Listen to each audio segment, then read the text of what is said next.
Friend, welcome to teaching exam study.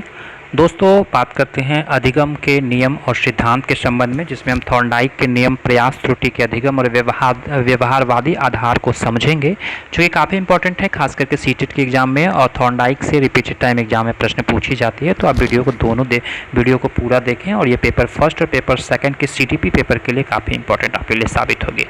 आगे हम बात करते हैं E.L. थॉर्नडाइक का। सबसे पहले हम परिचय दे दें, जो कि काफ़ी इंपॉर्टेंट है कि यह एक अमेरिकी मनोवैज्ञानिक शिक्षा शास्त्री E.L. थॉर्नडाइक अधिगम के वैज्ञानिक अध्ययन के प्रमुख प्रवर्तक के रूप में ये जाने जाते हैं।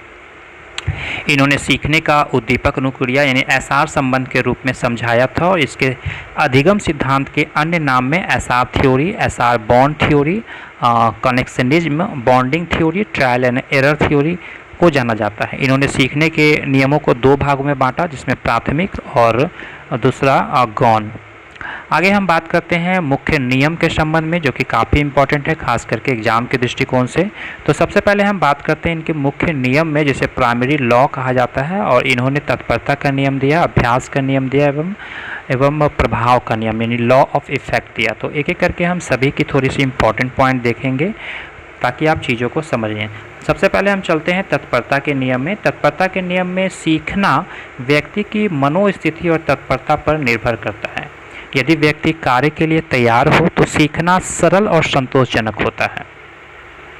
यदि व्यक्ति तैयार हो पर कार्य ना मिले तो खीज उत्पन्न होता है। यदि व्यक्ति तैयार ना हो और कार्य कराया जाए तो असंतोष उत्पन्न होता है। उदाहरण के लिए 2 वर्ष के बालक का वॉलीबॉल नहीं सिखाया जा सकता है। अब यहाँ पे तत्परता है हाँ, कार्य हाँ, परिणाम संतोष। तत्परता है हाँ, कार्य नहीं, और परिणाम है खींच। और तत्परता है नहीं, कार्य है हाँ, तो परिणाम होगा खींच।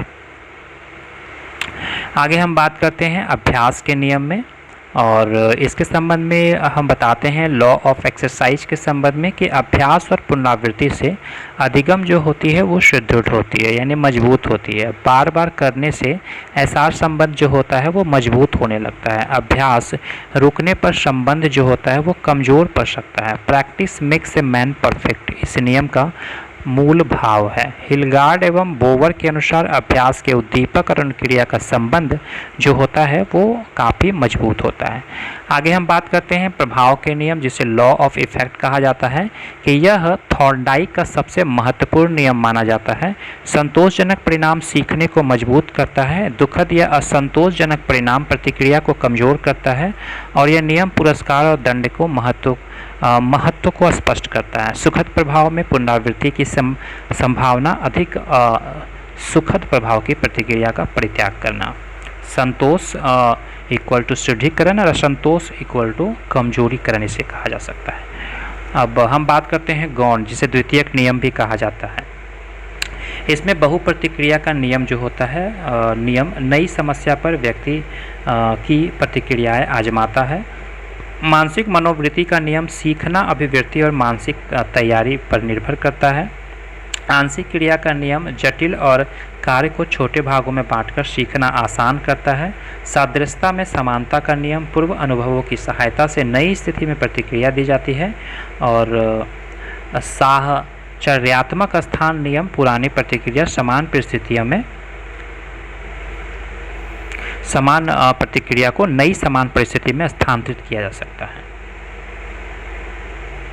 त्वरित सार के बारे में हम आपको जानकारी दे दें कि थॉर्नडाइक के अनुसार सीखना मूलतः संबंध स्थापित करने की प्रक्रिया होती है, जिसमें तत्परता, अभ्यास और प्रभाव की प्रमुख भूमिका होती है। थॉर्नडाइक का नियम अधिगम में तत्परता, अभ्यास, परिणाम और अनुभव की भूमिका को स्पष्ट करते हैं तथा व्यवहारवादी अधिगम को मजबूत आधारशिला प्रस्तुत करती है। तो ये इम्पॉर्टेंट व्याख्या थी, जिससे कि आप चीज़ों को समझ पाए होंगे एग्जाम से पहले। वीडियो अच्छी लगी होगी तो कमेंट बॉक्स में अपनी राय जरूर मेंशन करें। चैनल पर नए हैं तो चैनल को सब्सक्राइब कर लें। वीडियो देखने के लिए धन्यवाद। Thank you very much.